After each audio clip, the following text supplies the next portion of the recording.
I'm doing this video to help someone get their Harley started. I couldn't find anything similar to this on the internet. So I'm going to summarize a group of starter type problems.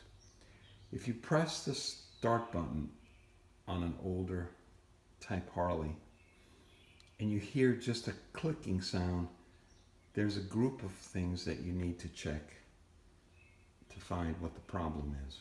Obviously, the first thing is, do you have a fully charged battery? And there are lots of videos that explain battery replacement, battery charging. So let's go back again to the start button. You press the start button, you hear click, click. What you're hearing is, on this bike, on the right side, below the cover, is a starter relay, which is right here, small rectangular device. Inexpensive, and they use them almost anywhere, on Fords. It's a simple relay, they're almost all identical. What's happening is you're transferring some very low current across to some high current. The center pole isn't used for anything.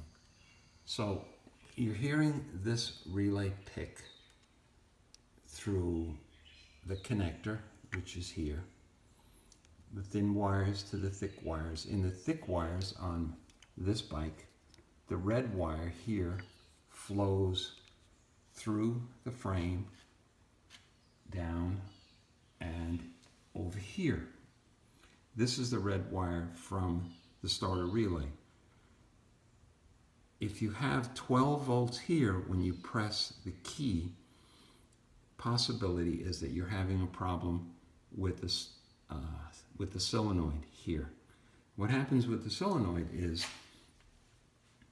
when you get 12 volts here, you feed the coils behind this cover, which draw down the plunger to some contacts.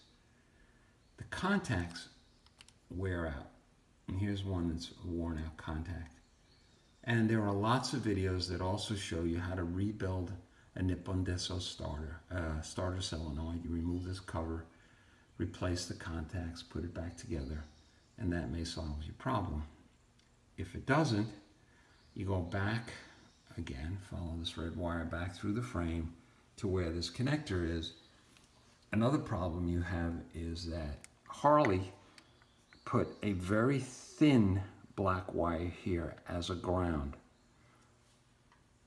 This is the wire that Harley used. It's a very thin gauge wire, and it does oxidize, and it does not provide a good ground at times. So even though with a meter you may be able to get 12 volt reading, you're still not getting enough current flow. So I replaced the ground wire to the connector with a heavier 12 gauge and soldered both ends here. So now what you have is a solid ground from the relay. I replaced the relay, and then obviously I rebuilt the solenoid. So now when you press the start button, it's a new relay, so you get a good transfer. These pit, the contacts actually get pitted, so you may not be getting enough flow through the relay. And I'm getting a good flow to ground through the black wire, which continues it. And I'm getting good contact through the plunger because it was rebuilt with new contacts. So these are 3 or 4 areas that are very common to fail. And the one that got me was the ground wire, because I found how to rebuild this, and that didn't solve the problem. How to replace this, that didn't solve the problem. But the catch was providing a better ground.